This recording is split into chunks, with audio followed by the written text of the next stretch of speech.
Le développement social offre des conditions de départ gagnantes pour assurer la qualité de vie de tous les concitoyens d'une communauté. Il veut améliorer leur cadre de vie, travailler pour et avec les gens. Les enjeux du développement social sont nombreux et portent sur la lutte contre la pauvreté et l'exclusion sociale, l'accès au logement, la sécurité alimentaire, le transport collectif, l'économie sociale et la participation citoyenne.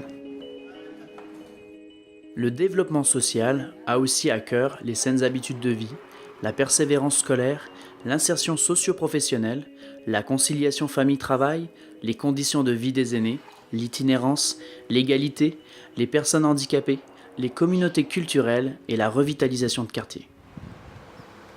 Ici, on est dans le quartier Saint-Joseph. C'était une ville ouvrière qui est devenue un quartier de Drummondville. C'est l'endroit avec le centre-ville qui est de l'autre côté où les indicateurs sont les plus bas. Pourquoi travailler ici plutôt que dans le centre-ville? C'est qu'ici, il y avait la particularité un peu village. Il y avait des commerçants un peu qui avaient un intérêt pour faire des choses. Il y avait certaines institutions qui pouvaient servir. Il y avait une école, ce qu'il n'y a pas dans le centre-ville. Donc, on avait des bases sur lesquelles on pouvait travailler pour faire un développement du quartier, consulter des gens, faire quelque chose avec eux. C'est d'amener le monde, les asseoir ensemble, puis discuter avec eux comment ils trouvaient leur quartier. Qu'est-ce qu'ils trouvaient comme problématique? Qu'est-ce qui était bon, par exemple? Sur quoi on pouvait s'asseoir pour travailler des choses? De partout, là, tout le monde se dit, c'est ici qu'il faut investir nos énergies, puis pas échapper le monde.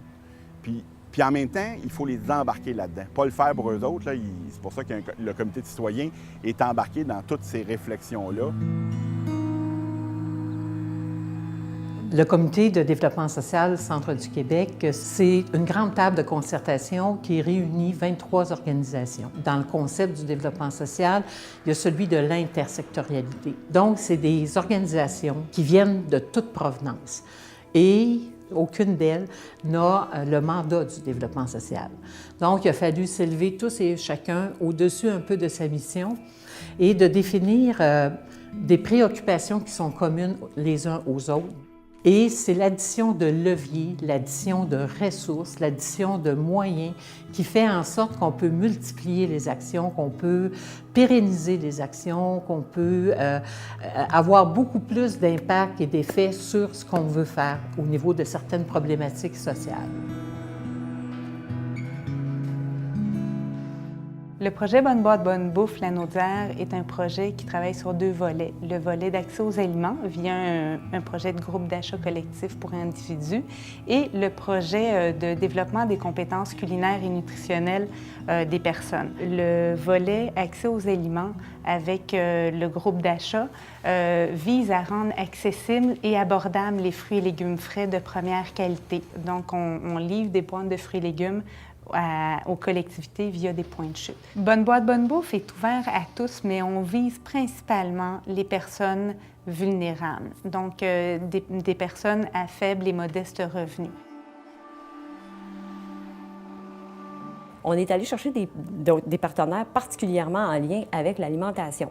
Donc, on peut parler de l'UPA, du MAPAC, encore là des organismes communautaires, l'Agence de la santé, Moisson qu'on avait, Moisson Laurentide, Centraide, la Naudière. On a des organismes, j'en oublie peut-être, mais des organismes qui sont vraiment très préoccupés par la sécurité alimentaire. Mais l'objectif, c'est d'en faire une entreprise autonome, peut-être une coopérative de solidarité, mais qui pourrait avoir un potentiel de développement multi-activités en sécurité alimentaire. Le transport collectif en Gaspésie et aux Îles-de-la-Madeleine est né en 2010, premièrement sous la forme d'organismes à but non lucratif, et en 2013, on a opéré un changement vers la forme juridique de régie intermunicipale. Donc, effectivement, ici, les MRC ont décidé de travailler ce projet-là à une échelle régionale pour vraiment développer un réseau de transport qui répond le plus possible aux besoins des travailleurs, des étudiants. Donc, il y avait un portrait qui avait été fait de ces besoins-là. Puis, effectivement, les trajets du réseau encore aujourd'hui sont basés sur cette étude-là de besoins qui avait été faite. Et donc, ça a permis d'avoir une perspective plus large, d'avoir l'ensemble des forces de la région, je dirais un consensus régional sur l'importance de mettre en place un réseau de transport collectif. Quand ça a été le temps de trouver des moyens de financement, bien, l'idée d'aller vers la taxe sur l'essence, ça a aussi exigé, je dirais, c'était un moyen majeur de financer le transport. Actuellement, on prélève une taxe de 1 cent par litre d'essence vendue sur le territoire pour financer, un peu comme ça se fait dans les grands centres urbains. Ça a aussi exigé un consensus politique fort. Cosmos, c'est une démarche de mobilisation qui se vit dans l'ensemble du territoire du Bas-Saint-Laurent. On a tous convenu ensemble qu'il y avait 4 enjeux sur lesquels il fallait qu'on travaille. Donc, dans tous les territoires de MRC, les partenaires travaillent pour favoriser une entrée scolaire réussie des enfants, donc sur le développement des tout-petits, pour qu'ils entrent à l'école dans des conditions les plus égales possibles, avec les mêmes chances de départ. Ensuite, on travaille aussi sur des saines habitudes de vie, donc une bonne alimentation, bouger à tous les jours.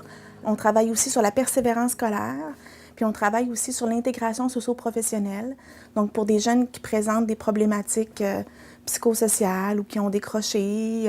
Donc on les aide là, à trouver leur place, à se donner un projet de vie, puis à intégrer le marché du travail. Les acteurs locaux, les acteurs régionaux aussi, ont une lecture commune des enjeux de leur territoire. Ils s'entendent sur ce qui est important à faire pour les jeunes dans leur territoire, dans leur communauté. Ils collaborent entre eux. Donc maintenant, ils se connaissent, ils s'appellent. Leur mandat, leur mission ne s'arrête pas quand le jeune ou la famille sort du bureau. Donc il y a un souci de liaison avec les autres. Le développement social est complémentaire au développement économique. Le développement social vient en soutien au développement des territoires en respectant leurs particularités. Il représente une opportunité de réunir des partenaires de provenance diverses pour travailler ensemble des enjeux sociaux communs.